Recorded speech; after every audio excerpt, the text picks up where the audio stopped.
Israeli मिसाइलें दागी गई हैं। डेढ़ बार ईरान ने पुलिस मुख्यालय के पास एक बड़ा धमाका की पुष्टि की।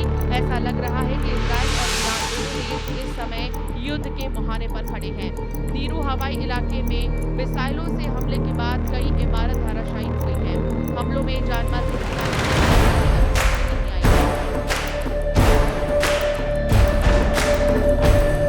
इजरायली मीडिया के अनुसार ईरान में एक साथ कई रेजिडेंशियल टारगेट पर हमला किया गया। एक चश्मदीद ने बताया कि हमला ठीक आखिर हुआ है और साथ ही ईरान के सर्वोच्च नेता खामेनेई ने से युद्ध खत्म करने की दूसरी ओर अमेरिका की भूमिका पर भी सवाल उठने शुरू हो गए हैं। ईरान के राष्ट्रपति मसूद पेजेश्कियन ने कहा है कि इजरायल अमेरिका की मदद के बिना ये सब नहीं कर सकता है।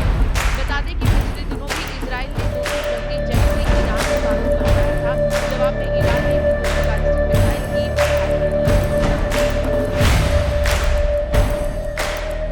ईरान पर दोबारा पलटवार करके इजरायल ने 3 और मिसाइल बता दी है। अब राजधानी तेहरान में चल रहा है। इजरायल का ऑपरेशन का इस्राइल का सबसे राउंड आधिकारिक है।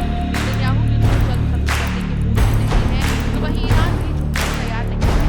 मतलब ये समझिए कि जब जबरदस्त छुट्टी है, ईरान में हथियार चलाए जा रहे हैं। बता दें कि पिछले दिनों इजरायल के रक्षा मंत्री ने खामेनेई को धमकी दी है कि अगर ईरान से मिसाइल हमले नहीं रुके तो ईरान को जला दिया जाएगा।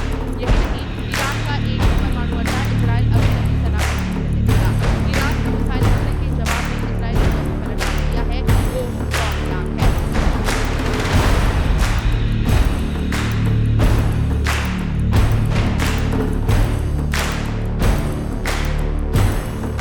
ईरानी राष्ट्रपति के साथ किया कि उनका देश युद्ध नहीं चाहता, लेकिन यदि हमले जारी रहे तो सेना और रेवोल्यूशनरी गार्ड्स और भी ज्यादा ताकत से जवाब देंगे। उन्होंने चेतावनी दी कि अमेरिका की मिली भगत ईरान को मजबूर कर रही है कि वो कड़ा जवाब दे। ये बयान ईरान की कैबिनेट बैठक के दौरान दिया गया। हालांकि अमेरिका ने अब तक ईरान के खिलाफ मिलिट्री ऑपरेशन का औपचारिक ऐलान नहीं किया, लेकिन